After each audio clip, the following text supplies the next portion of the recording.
Imagine reaching a point where you feel like you've lost everything. Your dreams slip away, and no matter how hard you try, you can't seem to get them back. But in your darkest moments, there's one person who believes in you without question, someone whose love and unwavering faith pull you back from the edge. This is the story of Marco, a once celebrated artist, and his sister Clara, whose quiet support reignited his passion when he thought it was all over. Today, I'm sharing an inspiring tale of family, resilience, and the courage to begin again. It's about the incredible bond between two siblings, the power of belief, and how love can give us the strength to rise, even when we feel like we've fallen too far. Clara had always been a calming presence in her community. With her serene demeanor and warm smile, she was someone people could always turn to when life felt overwhelming. Her wisdom, rooted deeply in faith, provided solace to anyone who sought comfort, and many saw her as a pillar of support. But few knew the depth of the relationship she shared with her younger brother, Marco, and the unique bond that existed between them. Marco was once a celebrated artist, known for his breathtaking paintings that captured raw emotion and intricate detail. His works had earned him acclaim from critics and collectors alike, and it seemed as though the art world was his to conquer. But all of that changed in an instant. One harsh critique from a renowned gallery owner shattered Marco's confidence. His once steady hands, able to paint with precision and grace, now trembled at the thought of a brushstroke. The inspiration that had once flowed from him so effortlessly was suddenly nowhere to be found. Marco found himself paralyzed, unable to create, unable to believe in his own abilities. The vibrant spark that had fueled his art was dimming, and Marco couldn't find a way to reignite it. For months, Marco withdrew from the world, hiding his pain, especially from Clara. He didn't want to burden her with his struggles, believing that she had enough on her plate. He isolated himself, trapped in the silence of his self-doubt, slowly losing the sense of purpose that had once defined him. As the weeks passed, his despair deepened. Marco felt as though he had lost everything: his passion, his career, his sense of self. And with each passing day, the weight of his failure grew heavier. He questioned if he would ever be able to pick up a paintbrush again, let alone create something beautiful. The dream he once held so dear now seemed like a distant memory, fading further out of reach. Then, one Sunday after Mass, something shifted. Clara received a message from Marco that she would never forget. The words were simple, but they carried the weight of his torment. "I can't do this anymore. I feel like I've lost everything. I need help." Those words shook Clara to her core. For all her wisdom and faith, she had never imagined Marco, the brother she had always admired, would be so lost, so desperate for help. For years, their relationship had become distant, not out of a lack of love, but because Marco had kept his struggles hidden. He had not wanted to burden Clara with his pain, thinking that by keeping it to himself, he could protect her. But now, in his darkest moment, he was reaching out for the help he so desperately needed, and Clara knew she couldn't ignore him. Her heart broke for him, and she knew that this was the moment she had to step in. Clara could not sit idly by while her brother sank deeper into despair. He had always been there for her, and now it was her turn to be there for him. She wasted no time. She knew that action was needed, and that no matter how much time had passed, it was never too late to reconnect, to heal, and to help Marco find his way back. Clara made a promise to herself that she would do everything in her power to help Marco rediscover his confidence, to help him remember that he was not alone, and that there was still hope, even in his darkest days. The next day, Clara made her way to Marco's small studio, a space that had once been full of life and creativity. The vibrant colors of Marco's paintings used to fill every corner of the room, but now it felt empty. The air seemed to have lost its warmth, as if the very soul of the place had been drained. Marco sat hunched on a stool, staring blankly at a canvas that had long been untouched. The room was silent, heavy with the weight of his despair. When he saw Clara enter, his face softened. He stood up, and without a word, pulled her into a tight embrace, as though seeking something solid, something real, in a world that had seemed to crumble around him. "I don't know who I am anymore," he whispered, his voice shaky with the weight of his emotions. His hands, once so steady, now trembled from the uncertainty and grief that had taken hold of him. Clara held him close, allowing him the space to pour out his pain. She didn't need to speak. She knew that sometimes, the most healing thing you can offer is simply a listening ear and a comforting presence. She stayed quiet, letting him release all the sorrow that had built up inside. When the tears finally stopped, she placed a gentle hand on his shoulder, her voice calm yet resolute. "Come with me tomorrow," Clara said. "We'll go to the park. Bring your paints and canvases. It doesn't matter what you create. but we have to start somewhere. Marco hesitated. The thought of picking up a brush again seemed impossible. He wasn't sure if he was ready to face his art, his passion, his fears. But Clara's words carried a quiet, unwavering determination that stirred something deep within him. Maybe a change of scenery could help. Maybe, just maybe, he could take that first step. The next morning, Clara arrived at the park, dressed in a way Marco had never seen before. She wore jeans and a simple white t-shirt, yet still kept her veil, a subtle yet meaningful reminder of her faith. Marco raised an eyebrow, unable to hide his surprise. "I've never seen you like this," he remarked, a small smile tugging at his lips. Clara chuckled softly, her eyes sparkling with mischief. "Don't get used to it," she teased. "This is a rare sight."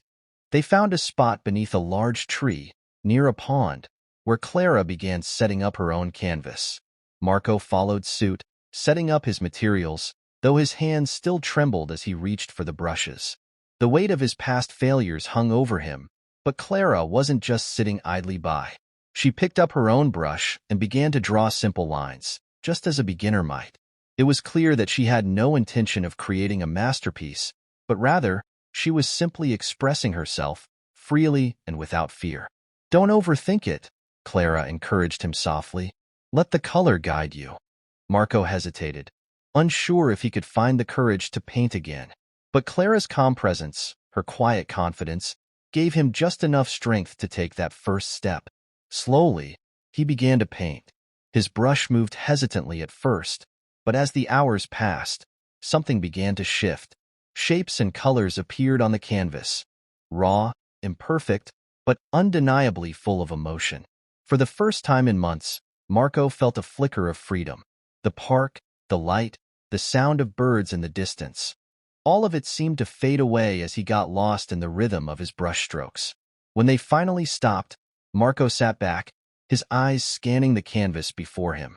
The painting wasn't perfect. It was rough, raw, and full of emotion, but it was his. A glimpse of the artist he once was, and still could be. He looked over at Clara, uncertainty creeping into his voice. "It's not much."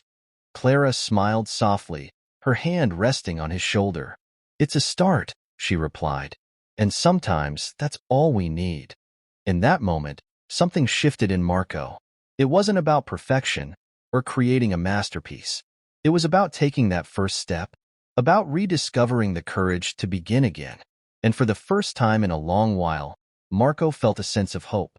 He wasn't sure where this journey would lead, but Clara had shown him that it was never too late to start anew. What started as a quiet, personal moment between two siblings soon caught the attention of the outside world. Marco and Clara had spent hours painting in the park, a serene and intimate experience that was meant to help Marco rediscover his passion. But in the age of social media, it didn't take long for the photos of them to go viral. What had been a simple act of healing quickly became a spectacle. People online were buzzing, sharing the images, but the narrative they were creating wasn't the story Marco and Clara wanted to tell. A journalist named Jason had noticed the viral photos circulating and found himself intrigued. But not by the sensationalism of the images themselves. What caught his attention was the story behind them. He sensed there was more to this than just a feel-good moment. It was something deeper, something real. Jason wanted to uncover the truth, not the gossip. So, he reached out to Clara and Marco, explaining that the photos were spreading fast online, but the narrative that was being built around them was far from accurate. "People are making judgments without knowing the truth," Jason said, his voice respectful, yet filled with genuine curiosity. Clara, who had always been calm and composed, met his gaze with quiet determination. She knew what this moment could mean. "That depends on what you plan to do with our story," she replied, her tone firm yet calm. "We're not looking for attention, just peace." Jason could sense the weight of her words. He understood that they weren't seeking fame or recognition, just the ability to live their lives without the noise of misinterpretation. He agreed to approach the story with the sensitivity it deserved. With that, Jason sat down under the tree where Marco and Clara had been painting, and the three of them began to share their story. Marco spoke about his struggles as an artist, the loss of his confidence after a harsh critique, how his hands had trembled with each brushstroke, and the painful isolation that followed. Clara, in her soft but steady voice, explained how she had always been there for Marco, even when they had become distant. She spoke about the decision to take him to the park, how she believed that just by starting again, no matter how imperfectly, he could rediscover the spark that once defined him. As they spoke, Jason listened intently, carefully processing their words. He didn't rush them. He didn't try to sensationalize their emotions. He simply let them speak their truth. After they had shared everything, Jason paused for a moment before speaking. "This is a powerful story," he said, looking at them with newfound respect. "It's not just about two people painting in a park. It's about resilience, creativity, and the bond between siblings. It's a side of you that no one has seen. And that's the story I want to tell." Clara looked at Marco, her expression one of quiet pride. They had come so far, and now, through Jason's words, their journey could be shared in a way that honored their truth. It wasn't about public validation. It was about reclaiming their narrative, showing the world that sometimes the most healing moments are quiet, personal, and not meant for spectacle. Jason understood this. He promised to tell their story with care, to ensure it reflected their experience, not the noise that had surrounded it. For Clara and Marco, it wasn't about the attention. They had found peace in their bond, in the simple act of creating together. And that, in the end, was all they truly needed. Jason's article, More Than a Picture. The story behind the park bench quickly went viral, spreading far beyond the small community where Marco and Clara's journey had begun. In it, Jason skillfully captured not just the essence of Marco's struggle, but also the profound bond between him and his sister. The article shed light on the personal story behind the viral photos of them painting in the park, showing the world that what had appeared to be a fleeting moment of inspiration was in fact a powerful tale of resilience, love, and healing. The response was overwhelming. Where there had once been judgment, there was now admiration. People were captivated by Clara's unwavering support and Marco's courageous journey to rediscover his artistic voice. What began as a private healing process became a beacon of hope for those facing their own struggles. The article didn't just touch ordinary readers. It also caught the attention of critics and art enthusiasts from across the art world. Marco's work, once shrouded in self-doubt, now had a story people could connect with. His exhibition, Family, opened to great success. The paintings on display were unlike anything he had created before. They depicted two figures, one in a veil and the other holding a paintbrush, connected by an invisible thread, symbolizing love, mutual support, and an unbreakable bond.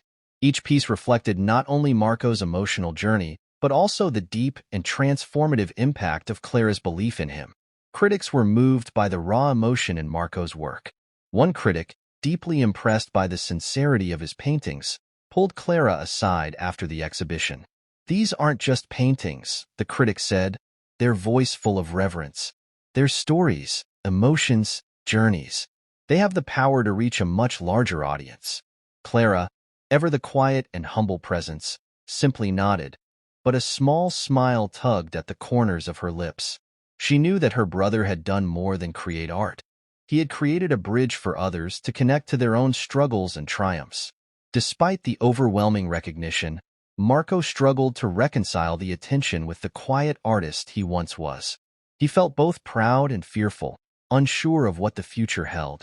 It was in these moments, when doubt crept in, that Clara's steady voice always found a way to reassure him.